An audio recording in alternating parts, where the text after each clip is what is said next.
If your home just came off the market unsold and you're feeling a little confused, disappointed, or a bit frustrated, this video was made specifically for you. And before you click away, let me make something very clear. I'm not here to pressure you to relist your home. I'm not here to convince you about anything. And I'm definitely not here to tell you that you did something wrong, because it's not your fault. And honestly, it might not even be your agent's fault. And in the next few minutes, I'm going to explain exactly why. But first, I can probably guess how the last few weeks or months have been like. Constantly keeping the house spotless to do showings, showing requests coming in at the worst time possible, and last minute cancellations that make you want to scream on the phone. Do you know how hard I work to keep this house clean so you can come and show it? And every single week you hear the same vague feedback. It wasn't the right fit for them, rates are high, demand is low, the market is shifting. But here's what you never got: clarity. A real explanation as to why your house did not sell. And then the listing expired and there were no answers at all. And you're left wondering, why did other homes that had less features than mine sold while mine sat here unsold? That's what I'm going to explain to you right now. So I want to say something that most agents won't tell you, not because they're bad people, but because 99% of them, they don't even understand what I'm about to show you. Your home didn't fail to sell because of the market. It failed because how the market perceived it. And most agents don't understand something called market perception, which means they didn't even realize it was happening. And that's the real reason your house didn't sell. Let me explain. Here's the truth most sellers never get told. Two similar homes can have drastically different outcomes. And you've probably seen it in your community. One home sells quickly, sometimes even for over asking price, while another one with similar features and price just doesn't sell. Why? Well, because there's a very small group of agents that understand what market perception means. And once you understand how this works, everything that happened to your listing will start to make sense. I'm about to show you something that most homeowners have never seen, and to be honest, most agents have never been trained on. Old way versus market perception way. Okay, so this is the old way of selling homes, the way that 99% of agents still sell their homes. All right, so you start by listing high, you test the market, you wait for feedback to come in, then you start dropping the price and you hope that the next showing will be the one.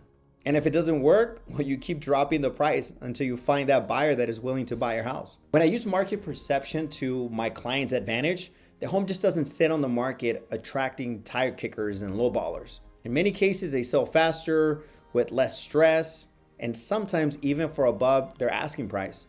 And here's how it actually works. Active buyer targeting. Before your home even hits the market, I'm already analyzing active buyers that are looking in and around your community.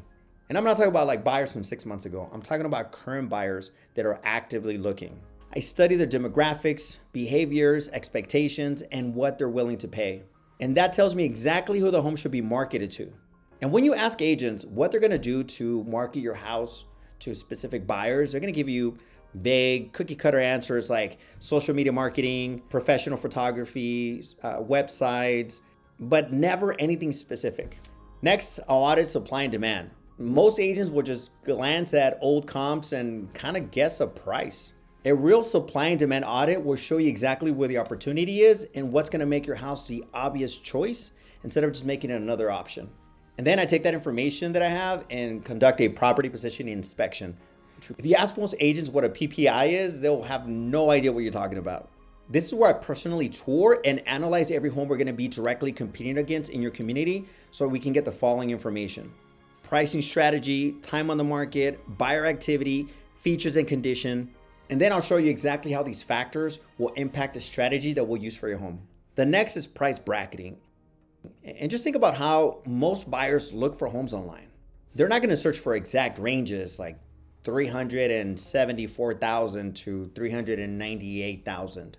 They're gonna search ranges 350 to 450, 350 to 400,000. Price bracketing will allow your house to show up in different pools of buyers, instantly increasing the exposure of your house. And this is something that 99% of agents really don't even know how to utilize. I mean, just look at Zillow. You're gonna see prices at 349,000, 466,000, creating urgency.